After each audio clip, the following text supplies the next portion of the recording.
그래서 너가 이것 때문에 문제가 있으니까 이걸 통해서 너는 극복할 수 있어 라고 제시를 해주고 구조를 딱 보여주는 거예요. 이게 그래서 깨달음이 어떻게 보면 부처님이 만들어낸 깨달음의 세계관, 이해하는 관점이다라고 하는 게 사성제에 다 들어있는 거예요.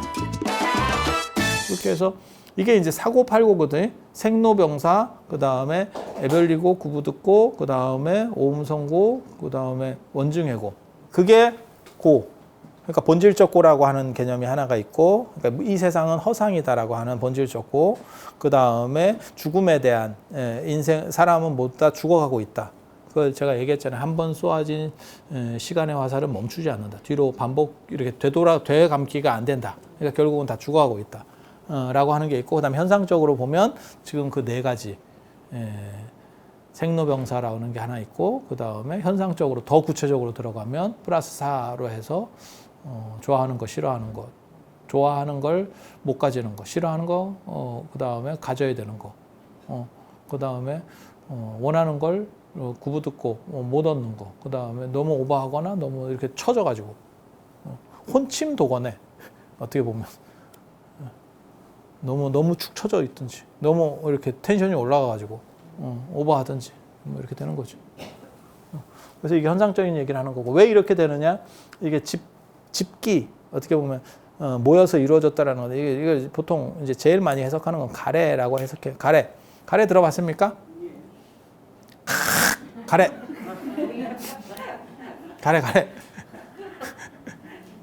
가래라는 게 뭐냐면 계속해서 가지려고 하는 욕구. 그러니까 바닷물을, 목마른 사람이 바닷물을 마셨을 때 더 목마르는 게 증가되는. 목마를 때는 뭘 마셔야 되지? 포카리 스웨트를 마셔야지. 물보다 빠른 흡수. 우리 세뇌돼 있잖아. 진짜 빠른 흡수인지는 난 잘 모르겠는데, 뭐 그렇다 하니까 그냥 그런갑다 하는 거지 뭐. 그래서 그게 희한하게도 진짜 목마르면, 뭐 산에 간다거나 이렇게 목마르면, 제가 포카리 스웨트 되게 싫어하거든요. 그게 약간 개오줌 느낌 아닌가요? 몰라. 내가 개오줌을 맞다. 내가 개오줌을 안 먹어봤는데 왜 개오줌에 비유를 하지? 근데 약간 이렇게 찝쭈구리한 듯한 느낌? 맛을 보면, 뭐 그런 정도 맛이잖아요. 그래서 포카리 스웨트 안 먹는데 그렇게 너무 막 땀 흘리고 막 이러면 의외로 포카리 스웨트를 먼저 쇠뇌돼서 그래. 걔네한테. 물보다 빠른 흡수. 빨라봐야 뭐 얼마나 빠르겠어. 근데 그게 쇠뇌돼가지고 그걸 먹어. 정신을 집중해야 되는데 뭐 이러면 레드불을 갑자기 저걸 먹으면 될 것 같아. 그게 진짜 광고 효과가 뭐가 있긴 있어. 우리 같은 사람한테도 이렇게 뭘 각인을 시키잖아. 그게 이렇게 뇌에다가 뭘 새기는가 봐. 그렇게 해서 가래라고 하는 거는 그런 갈증, 반복되는 갈증. 그리고 그것들은 좀 안 좋은 것들이 이렇게 모여서 만들어내는 거지. 집에서 일어나는 거지. 집에서 일어나는 거지. 그리고 이것의 정체는 가래다. 그렇게 되면 어떻게 되느냐? 인이니까, 얘가 인이니까, 원인이니까 이게 결과거든. 이렇게. 그러면 이게 사람이 골로 가는 구조라고 하는 거예요. 이쪽은 골로 가는 구조. 골로 가는 구조. 그래서 이거를 순이라고 생각을 하시면 되고, 보통 사람이 사는 방식, 순. 이건 역이거든요. 거스를 역자. 이쪽은 거슬. 그래서 이쪽 원인이라고 하는 건 뭐냐면, 지난 시간에 말씀드렸잖아요. 저 도라고 하는 것은 무엇이냐? 깨달음에 이르는 방법. 그것은 37조도품이다. 그래서 사념처 사정단 사여의족 오근 오력 칠각지 팔정도가 되는 거고, 그 방법을 통해서 저게 원인이니까 그렇게 수행을 열심히 쇠가 빠지게 하면 멸한다. 이 멸이라는 게 소멸을 한다는 거거든요. 물하고 이게 물이고 물수자고 이게 불이거든요. 물하고 불하고 있으면 꺼진다. 그래서 그렇게 수행을 하면 그 중에서 이제 팔정도가 제일 중요한 거고, 팔정도가 가장 중요한 거고, 팔정도 얘기는 다음 주쯤에 제가 또 한 번 더 해드릴게요. 이 팔정도 같은 수행을 하면 팔정도 이꼬르 중도거든요.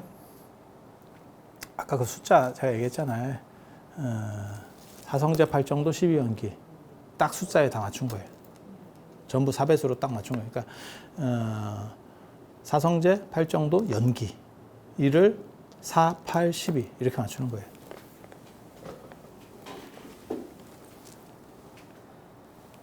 그리고 이렇게 하면 이게 원인이 되면 이게 결과를 맺는 거죠. 이건 깨달음에 가는 길. 이거는 사람이 그냥 골로 가는 길. 보통 사람이 가는 길. 그래서 이쪽은 순이 되는 거고 보통 수순한다라고 할 때 일반적으로 보통 사람들이 이렇게 이거는 이제 거스르는 거지. 역이 되는 거예요. 거슬러 가는 거예요. 그래서 과인, 순, 역 이런 구조로 가는 거예요. 그래서 너가 이것 때문에 문제가 있으니까 이걸 통해서 너는 극복할 수 있어 라고 제시를 해주고 구조를 딱 보여주는 거예요. 이게 그래서 깨달음에 어떻게 보면 부처님이 만들어낸 깨달음의 세계관 이해하는 관점이다라고 하는 게 사성제에 다 들어있는 거예요. 그리고 거기서 이제 중요한 거는 그럼 어떻게 실행할 것이냐. 이게 구조를 이해했으면 어떻게 할 것이냐가 방법론이죠. 그래서 한 번 더 들어가면 여기서 8정도가 나오는 거예요. 그래서 당신이 생각하는 어떤 세계관이 이렇게 되는 거죠. 그래서 이거는 버려야 되고 이걸 이쪽으로 넘어가야 되는 거고. 이해가 됩니까? 그래서 부처님께서 뭐라고 말씀하시냐면 모든 수행법은 다 이 안으로 들어온다. 그래서 상저규경 제가 말씀드렸잖아요. 코끼리 발자국 안에 모든 동물의 발자국이 들어가듯이 사성제 안에 전부 다. 이건 어떻게 보면 세계관이기 때문에 그래요. 깨달음의 세계관을 만들어낸 거고. 그리고 8정도는 이제 37가지 중에서 37가지지만 제가 얘기했잖아요. 사념초, 사정단, 사여의족, 오건, 오력, 칠각지, 8정도. 7가지네. 총 7가지 범주. 낱낱 개수로 따지면 37가지지만 실제로 범주별로 보면 7가지가 있는 거고 이 중에서 제일 대단한 거는 8정도. 그러니까 대표성 하나만 잡는 거죠. 그러니까 예를 들어 가지고 뭐 코스피면 삼성전자. 그 다음에 저 코스피 말고 그 뭐요? 그 코스피 말고 하나 더 있잖아. 그거면 셀트리온이 1등인가? 맞아요? 셀트리온이요? 뭐 그렇다 치고 뭐 아니면 말고 셀트리온은 그쪽 아니고 이쪽인가? 코스피인가? 여러분도 주식 안 하시는구나. 주식 이런 때는 주식 좀 해서 돈 좀 벌어서 나한테도 좀 주고 그래. 전에 나대다가 뛰었나? 다. 전에 한번 나대다가 주식하는 놈하고는 사돈도 안 맺는다. 뭐 이런. 끝까지 버티래. 주식 그 워렌 버핏이 한 얘기 있잖아요. 싸게 사서 끝까지 버티래. 아유 참. 진짜 영감. 대단한 영감이죠. 예. 그래서 아무튼 이런 구조로 되어 있는 거예요. 그리고 여기에서 37조도품 안에는 그게 안 들어요. 삼과설 5인 12처 18개가 안 들어요. 그러니까 5인 12처 18개는 너무 우리 게 아닌 거야. 불교 게 아닌 거야. 그런데 제가 전에도 말씀드렸지만 이 반야신경에도 계속 얘기했지만 부처님께서 초이경전에서 제일 많이 말씀하시는 건 5인 12처 18개예요. 5인 12처 18개. 그러니까 5인 12처 18개는 어떻게 보면 수행자, 그 당시 수행자 그룹 전체가 공통으로 여기는 거. 그러니까 뭘 생각하시면 지금 명상이라고 하는 게 막 전 세계적으로 어떤 이슈가 되고 있는데 그 명상이라고 하는 이런 식의 큰 범주가 5인 12처 18개가 포함되는 5인 12처 18개 사대설 이런 것들이 포함되는 그런 가장 외연이 넓은 거고 불교 만약 한국 불교 이렇게 얘기하면 이 중에서 선불교 이렇게 이제 한 덩어리가 되는 거지. 이 명상 흐름 중에서 남방 윗바사나도 뭐 있을 수 있는 거고 뭐 티베트 불교 뭐 어쩌고저쩌고 할 수도 있는 거고 뭐 미국에서 뭐 또 뭐 요즘 현대적인 걸로 뭐 뇌과학 어쩌고저쩌고 하면서 할 수 있는 거 뭐 이게 수도 없이 많을 거 아니에요? 그렇지 않을까? 이 명상 이 그룹이 있는 거고 그래서 불교 안에서 이 명상이라고 하는 전체가 어떻게 보면 그렇게 외연이 그런 식으로 넓은 게 5인 12처 18개는 그러니까 모든 수행자들이 그 당시에 다 썼던 것 같고 다 다 썼던 것 같고. 사대설은 세계관하고 관련된 약간 그런 거라서 수행법하고는 약간 달라요. 그래서 여기서는 언급을 안 하는 거고. 사대설도 굉장히 많이 나오거든요. 지수화풍. 그걸로 세계가 구성됐다. 그 히랍 신화에도, 히랍 철학에서 똑같이 나와요. 지수와 공기. 예, 이렇게. 사원소설이거든. 그게 사원소설. 똑같아. 예, 그 요소설의 시작들이에요. 그래서 그렇게 나온다고 보시면 되고, 불교는 불교적인 것들이 있겠죠. 그러니까 뭐 남방불교, 티베트 불교, 일본 불교, 한국 불교, 중국 불교, 이런 식의 수행법들이 다 있을 수 있겠지. 예. 그게 37조도품으로 묶여 있는 거죠. 그 중에서 원탑은 뭡니까? 8정도. 8정도. 그럼 두 번째, 서열 두 번째는 뭡니까? 사념처. 근데 사념처는 불교 거가 100% 아니에요.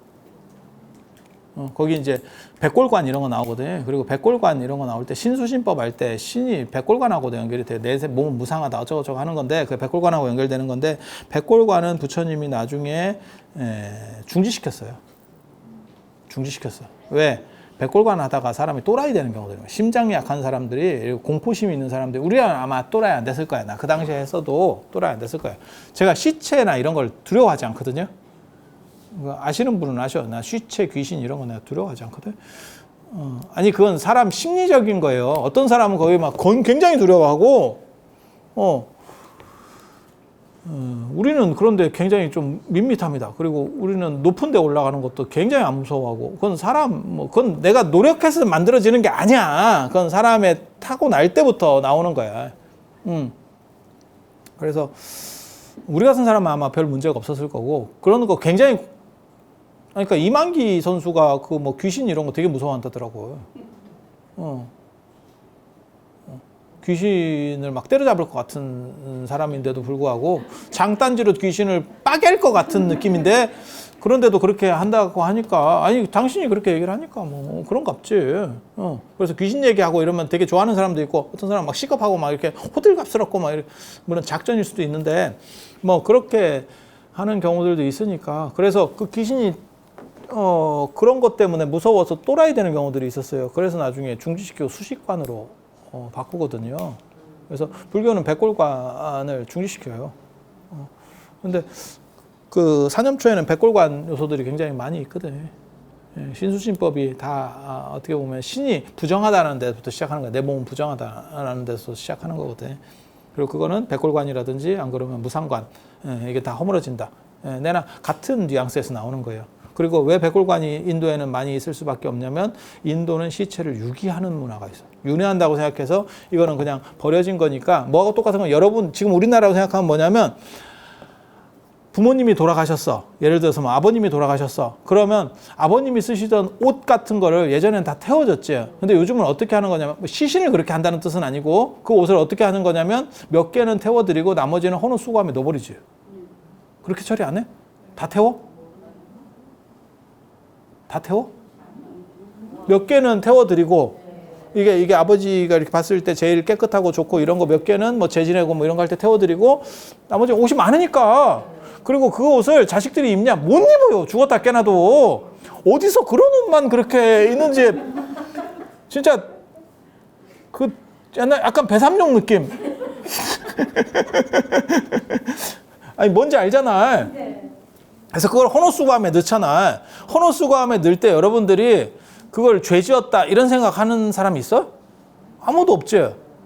인도는 그렇다고 생각하시면 돼요. 그러니까 윤회에서 영혼이 빠져나갔기 때문에 시체를 유기해도 아무런 문제가 없다라고 이 사람들은 생각하는 거예요. 그래서 시체를 유기하는 그런 데가 한림이라고 하는 거고, 나중에 시달림이라고 하는 거고, 그런 숲이 있어 따로. 그러니까 우리 공동묘지처럼 시체 유기하는 전용 공간들이 있어. 그런 데 가서 수행자들이 앉아가지고 그걸 이제 시체 썩는 걸 보면서 내 몸에 대한 집착, 리얼하지 진짜. 뭐 좀비 공포 영화 이런 거 비교도 안 되는 거지. 그냥 그 앞에서 다 여기 썩어가고 저기 썩어가고 하고 있으니까. 그렇게 만약에 된다고 가정하면 이런 관법들은 뭐 충분히 되겠죠. 그래서 그런 흔적이 남아 있는 거예요. 그리고 그게 이제 불교적으로 타당하냐에 대해서는 생각을 해봐야 돼. 부처님은 나중에 그 문제가 생긴 뒤로 사람들이 약간 또라이 되고 자살하고 뭐 이런 문제가 생겨가지고 그걸 금지시켰어. 그건 분명한 기록에 나오는 거예요. 초기 기록에 분명히 나오는 거예요. 사람들이 자살했어요. 정확하게 말하면. 서로 자꾸 이렇게 무상하다 자꾸 이렇게 생각하니까 살기가 싫은 거야. 그래서 서로 죽여주고 서로 죽이고 이런 사건들이 벌어져요. 네가 나를 좀 죽여줬으면 좋겠어. 내가 원이야. 나 미칠 것 같아. 그러니까 요즘으로 말하면 그거지. 아니 자살 그거 있잖아. 저 안락사, 적극적 안락사. 저는 그것도 뭐 찬성하는 사람 중에 하나인데, 예. 그러니까 뭐 몸도 피곤하고 뭐 이러니까 그냥 죽여줬으면 좋겠어. 근데 지가 자살하면 되지. 그거 쉽지가 않지. 요즘은 오히려 편해진 거고, 그냥 높은 데도 많고 이러니까 그냥 뛰어내려도 되는데, 예전에는 뭐 방법도 없고, 내가 나를 이렇게 찔러서 자살한다는 게 쉬운 게 아니거든. 그러니까 네가 좀 해줘. 너는 공덕을 쌓는 거야. 내 원을 들어주는 거야. 너는 나를 죽이는 게 아니고 나에게 어떻게 보면 자비를 베풀어 주는 거야. 이렇게. 그게 나와요. 그래서 저걸 금지시켜. 금지시켜. 근데 남방놈들은 계속 저거를 강조하고 있지. 그건 걔네가 어떻게 보면 그런 식의 문화들을 약간씩 계승하는 같은 문화권이라서 가능한 걸 거고, 그리고 나는 저게 맞다라는 생각은 절대 안 해. 팔 정도는 좀 격이 다릅니다. 격이 다릅니다. 이게 또. 그래서 오늘은 이 정도 하고 다음 시간에 제가 팔정도 이야기를 좀 하고, 이제 반전신경도 얼마 안 남았. 이거 끝나면 뭐 하지? 할 것도 없는데 옷이라도 벗어야 되나? 할 것도 없고 큰일 났네. 오늘은 이상하고 다음에 또 반야신경 이야기를 가지고 해드리도록 하겠습니다. 자, 들어서 감사합니다.